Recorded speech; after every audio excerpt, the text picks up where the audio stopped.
கணக்கு ப்ராப்ளம்க்கு இந்த ஆன்சர் அப்படின்னு சொல்லி நம்ம அப்படியே ரீப்ரொடியூஸ் பண்றோம். இங்க அந்த வேலை நடக்காது. இங்க கொஸ்டின்ஸ் எப்பவுமே கொஞ்சம் டஃபா கேட்பான். சயின்ஸ், மேத்ஸ், இன்ஜினியரிங்னு ரொம்ப டஃபா கேட்பான். உங்க யூனிவர்சிட்டி நாலேஜில் பத்தாது, ரொம்ப எக்ஸ்ட்ரா படிக்கணும். இன்ஃபேக்ட் நான் யூனிவர்சிட்டியில் படித்த, காலேஜில் படித்த இன்ஜினியரிங் நாலேஜ் வச்சு நான் 20% கூட வாங்கிக்க முடியாது ஐஏஎஸ் எக்ஸாமில். நான் ஐஏஎஸ் படிக்கிறப்ப சொந்தமாக ஆழமாக படித்தேன். இன்ஜினியரிங் ரொம்ப டீப்பாக படித்தேன்.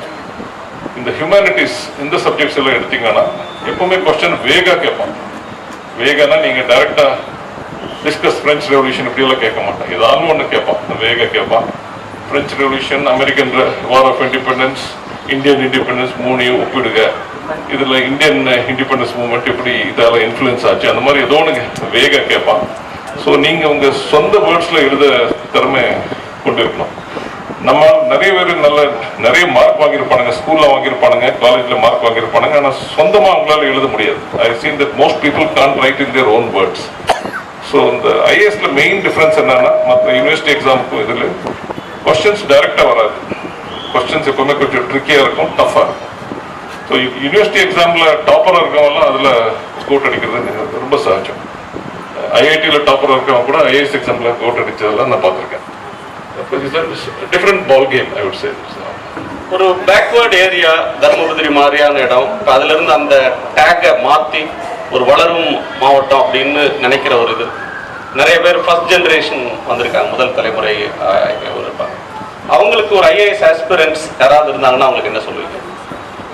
நான் ஏற்கனவே சொன்ன பாயிண்ட் தான், that is it is possible. I mean first பாயிண்ட்டுங்க, நம்மளால முடியுமா இல்லையான்னு நிறைய பேருக்கு ஒரு டவுட் இருக்கும். உங்களால் முடியுங்கிற ஒரு செல்ஃப் கான்ஃபிடன்ஸ் உங்களுக்கு இருக்கணும். It definitely possible. நீங்கள் ஒரு காலேஜில் ஒரு ஃபர்ஸ்ட் கிளாஸ் ஸ்டூடெண்ட்டாக இருந்தால் போதும். நீங்கள் டாப்பராக இருக்கணும்னு கூட தேவையில்லை, ஃபர்ஸ்ட் கிளாஸ் ஸ்டூடெண்ட்டாக இருந்தால் போதும்.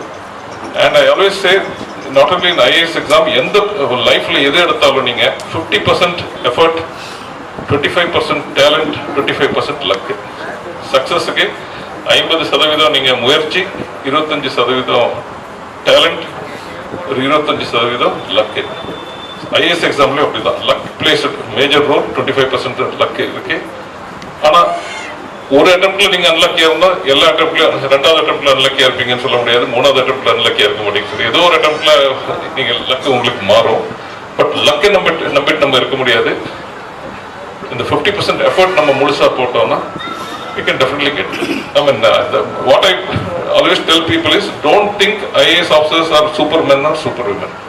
நான் உள்ள போய் பார்த்தப்போ அவங்களும் நம்ம மாதிரி ஆளுங்க தான். எவனுமே அந்த மாதிரி நம்மளோட ரொம்ப கெட்டிகாரனு யாரையும் பார்க்கல, ரொம்ப மடையனே யாரையும் பார்க்கல. எல்லாருமே நம்ம ஒரே மாதிரி ஆளுங்க தான். nobody special. I wouldn't say anybody special. Just a question of hard work, talent and some luck. Thank you. அடுத்த ஒரு சீரியஸ் சப்ஜெக்ட் குள்ள போவோம். நம்ம நிறைய விஷயங்களை பேச போறோம். ஒன்று மொழி சார்ந்த உரிமை, இன்னொன்று கல்வி சார்ந்த உரிமை, அடுத்ததாக ஹெல்த், அதுல மாநிலங்களுக்கு என்ன ரைட்ஸ் இருக்கு, இப்படி பல விஷயங்களை பேசலாம். இப்போ ஃபர்ஸ்ட் மொழி அப்படின்னு ஒன்று போவோம். இன்னைக்கு மிகப்பெரிய ஒரு கொஸ்டின், அது நாடாளுமன்றத்திலும் சரி அரசியல் தளத்திலும் பேசப்படுறது, இந்தியாவுக்கு தமிழ்நாட்டிலேருந்து யாராவது ஒருத்தர் வெளி மாநிலத்துக்கு போனாலோ அல்லது வேற பொதுவான பார்வை என்ன இருக்குன்னா, ஹிந்தி இந்தியாவோட தேசிய மொழி. நீங்க எப்படி ஹிந்தியா நான் இருந்துக்கிட்டு ஹிந்தி தெரியாம இருக்கீங்க அப்படின்னு சொல்றாங்க. ஹிந்தியோட அபிஷியல் சட்டபூர்வமான ஸ்டேட்டஸ் என்ன? நிறைய பேருக்கு இது ஒரு தப்பான ஒரு கணிப்பு இருக்கு. Hindi is the national language of இந்தியான்னு சொல்லி. அப்படி கிடையாது. கான்ஸ்டியூஷன்ல நீங்க பாத்தீங்கன்னா, நீங்க கான்ஸ்டியூஷன்ல படிச்சீங்கன்னா நேஷனல் லாங்குவேஜ்ங்கிற வார்த்தையே இல்லை. Constitution uses the word official language. அது ஒரு 2-3 தலைப்புல இருக்கு, 5 தலைப்புல வரும். Hindi is the official language of the Union. Union na Government of India. Hindi is the official language of the Union. English is the associate official language of the Union. முதல்ல 15 ஆண்டுகள் சொன்னாங்க, 1965 வரைக்கும் சொன்னாங்க. அப்புறம் நம்ம ஹிந்தி மொழி போராட்டத்தினால அது இன்டிஃபரண்டா எக்ஸ்டெண்ட் ஆயிருக்கு. So Hindi is not the national language. Hindi is only the official language of the Union. கான்ஸ்டியூஷன்ல இன்னொரு வார்த்தை யூஸ் பண்ணுது, official language of a state. அந்தந்த ஸ்டேட் அவங்க அஃபிஷியல் லாங்குவேஜ் என்னன்னு முடிவு பண்ணிக்கலாம். தமிழ்நாட்டில் நம்ம அஃபிஷியல் லாங்குவேஜ் தமிழ்னு பண்ணியிருக்கோம், கர்நாடகாவில் கன்னடான்னு பண்ணியிருக்காங்க, சில ஸ்டேட்ல 2 மொழி கூட பண்ணியிருப்பாங்க. அது official language of the state. Third thing the constitution talks about is link language, that is மத்திய அரசும் மாநில அரசும் இல்லாட்டி ரெண்டு மாநில அரசுக்கு இடையில correspondence எப்படி இருக்கும், அது இது இங்கிலீஷ்ல பண்ணலாம் இல்லை ஹிந்தியில பண்ணலாம்னு இருக்கு. ஸோ யூஸ்வலாக இங்கிலீஷ்ல தான் பண்ணுவாங்க. நான் அரசுல செயலாளராக இருந்தப்போ ஏதோ ஒரு டிபார்ட்மெண்ட்ல ஒரு வாட்டி ஹிந்தியில லெட்டர் அனுப்பிச்சா நான் அந்த லெட்டர் அப்படியே ஒரிஜினலாக திருப்பி அனுப்பிச்சு விட்டேன். எனக்கு தெரியாது நீங்க இங்கிலீஷ்ல ஸோ உங்களுக்கு ஹிந்தி தெரியும் தானே? எனக்கு தெரியும் ஹிந்தி. நான் ஸ்கூல்ல ஹிந்தி தான் படித்தேன்.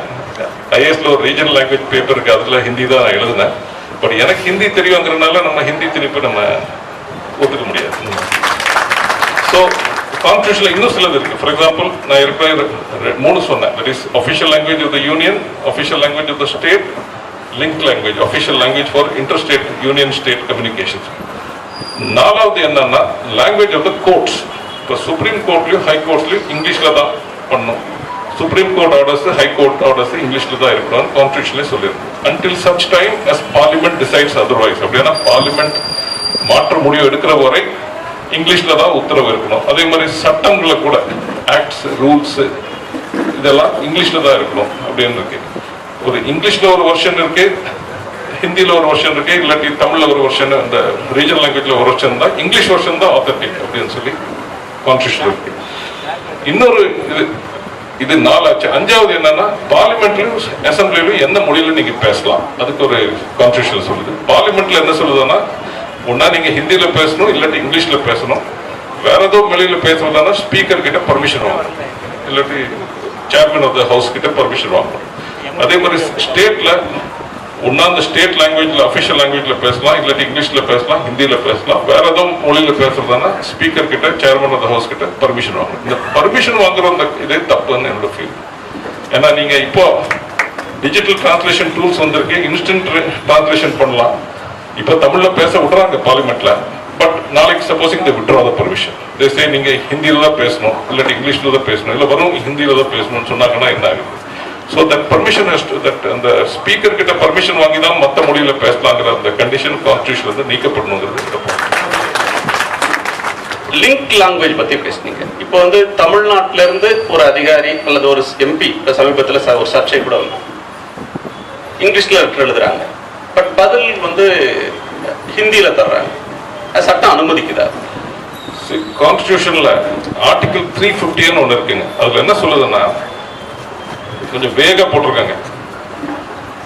மத்திய அரசு ஒரு அலுவலர்களுக்கோ இல்லாட்டி மாநில அரசு அலுவலர்களுக்கோ நீங்க எந்த மொழியில வேணாலும் இந்த மனு கொடுக்கலாம் அப்படின்னு இருக்கு.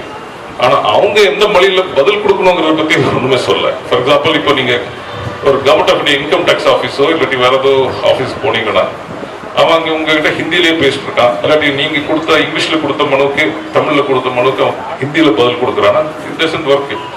ஸோ எங்க என்ன இதுக்கு கரெக்ட் கொஸ்டின் எப்படி இருக்கணும்னா, ஒரு இப்போ ரீசெண்டாக கூட வாட்ஸ்அப்ல பார்த்துருப்பீங்க, கர்நாடகாவில் ஒரு பேங்க் மேனேஜர் ஒரு லேடி, நான் ஹிந்தியில் கன்னடத்தில் பேச மாட்டேன், நான் ஹிந்தியில தான் பேசுவேன் அப்படின்னு.